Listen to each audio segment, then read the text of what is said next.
In 2003, America believed home prices only went up and mortgages were as safe as apple pie.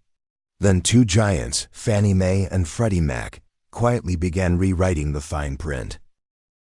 These were not small banks on Main Street, but trillion-dollar mortgage machines backed by Washington's quiet nod. And when their accounting started wobbling, Wall Street felt the tremor. Freddie Mac and Fannie Mae were called pillars of stability in the booming housing market. Turns out, even pillars can crack if the numbers holding them up are bent.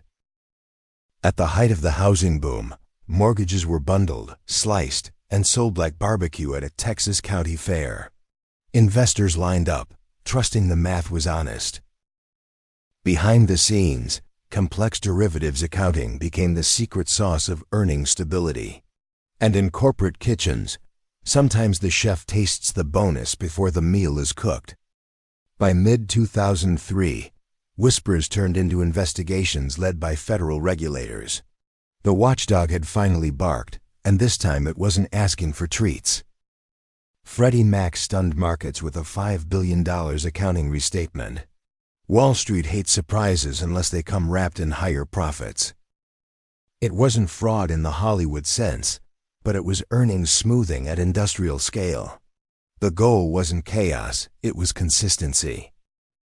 And when consistency determines executive bonuses, the temptation becomes very American. Hit the target, collect the check, smile for shareholders. Fannie Mae began in 1938 under President Franklin D. Roosevelt's New Deal reforms.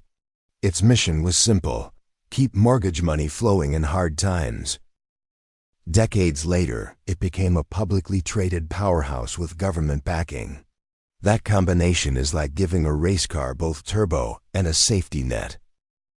Former CEO James A. Johnson expanded its influence in Washington and Wall Street. Political friendships became as valuable as mortgage portfolios. By the early 2000s, Franklin Raines ran Fannie Mae with impressive polish. Earnings targets were not suggestions. They were expectations. Meanwhile, Leland Brenzel led Freddie Mac through complex financial waters. Calm demeanor, steady voice, and numbers that always seemed smooth.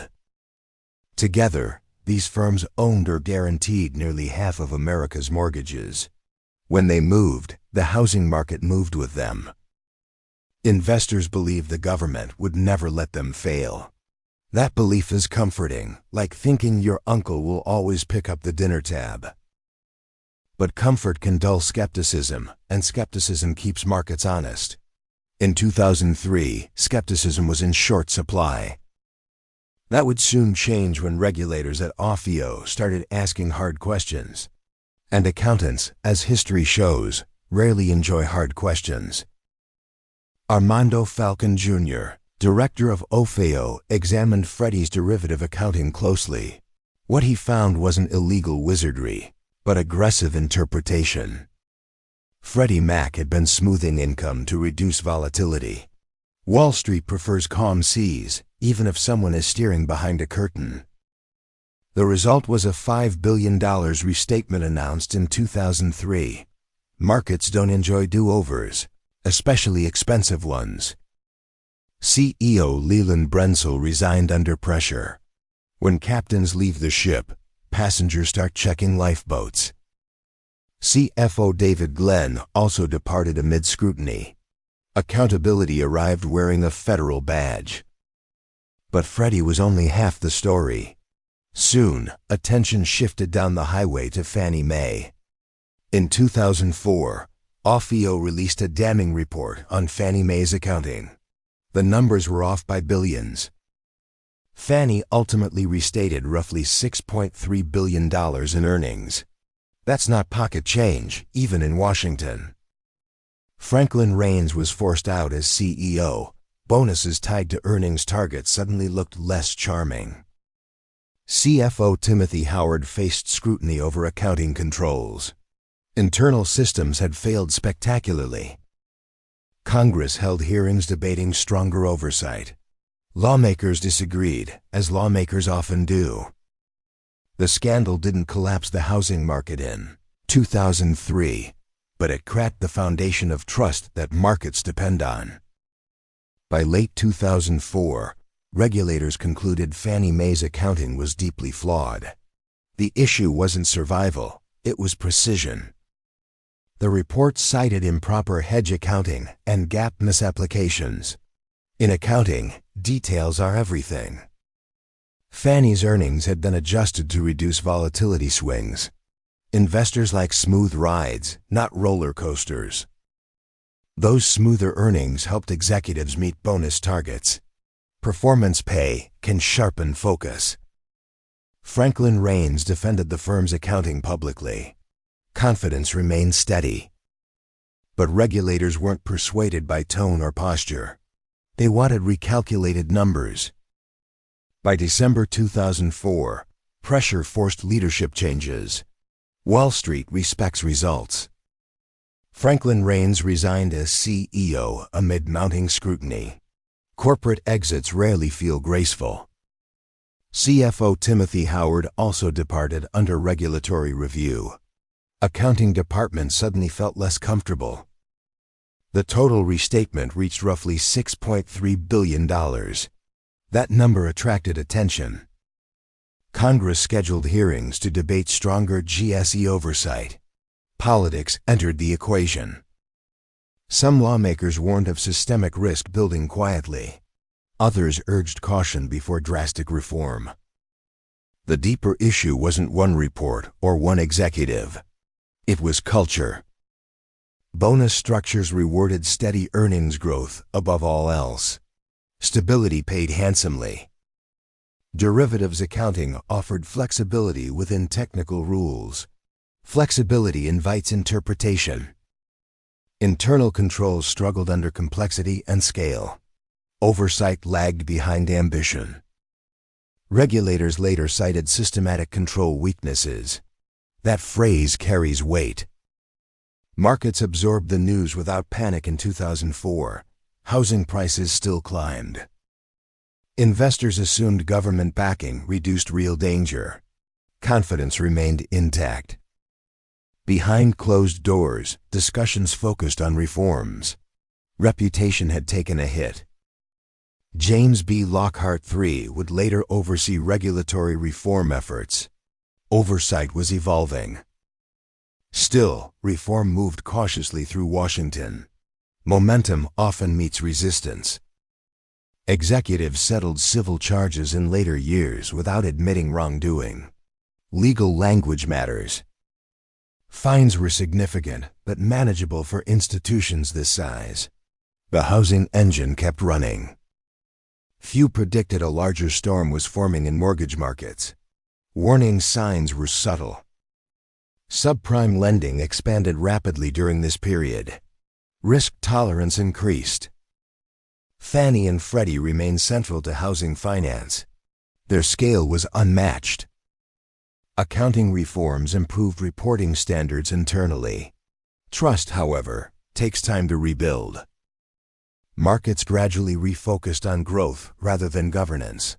Memory can be short. The accounting scandal faded from headlines by 2006. The mortgage machine continued forward. By 2007, mortgage defaults were rising across the United States. Confidence in housing finance began to erode. Subprime lending losses started spreading into structured mortgage securities.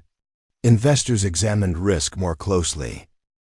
Fannie Mae and Freddie Mac held enormous exposure to housing markets. Their balance sheets were massive. Investors began questioning capital adequacy at both firms. Stability no longer felt guaranteed. By early 2008, share prices were under severe pressure. Markets were uneasy. In July 2008, Congress passed emergency housing legislation. Reform moved quickly. The Federal Housing Finance Agency was created to strengthen oversight. A new regulator stepped in. In September 2008, both firms were placed into conservatorship. The government took control.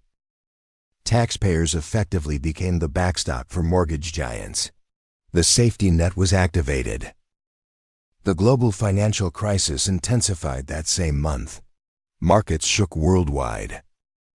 Accounting scandals years earlier had exposed weaknesses in oversight. Those lessons felt urgent now. Internal control failures had already warned of deeper structural risks. Few fully connected the dots. Losses mounted rapidly as housing prices declined nationwide. Mortgage defaults surged. Fannie and Freddie required substantial federal support to survive. Capital injections followed. Billions in taxpayer funds stabilized the institutions. The housing system remained operational. Executive compensation practices faced lasting scrutiny afterward. Governance reforms tightened.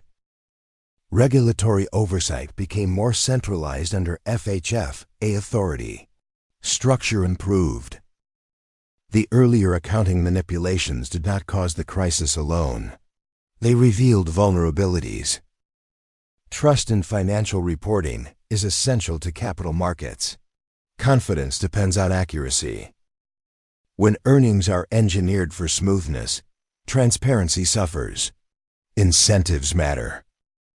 Fannie Mae and Freddie Mac remain under conservatorship today. Their role endures. The American housing market continues relying on their guarantees. Scale still defines them. The 2003 and 2004 accounting scandals reshaped oversight permanently. Lessons were costly. Markets rarely collapse from one event alone. They unravel over time. In hindsight, the warning signs were visible in accounting footnotes. Few read them closely. Regulators strengthened capital and reporting standards afterward. Oversight matured. The American housing system survived its most difficult test. Stability returned gradually. Yet trust, once shaken, rebuilds slowly. Markets remember. The lesson remains simple. Transparency sustains financial power. Precision protects credibility. The mortgage giants still stand, shaped by reform and memory. History keeps the receipts.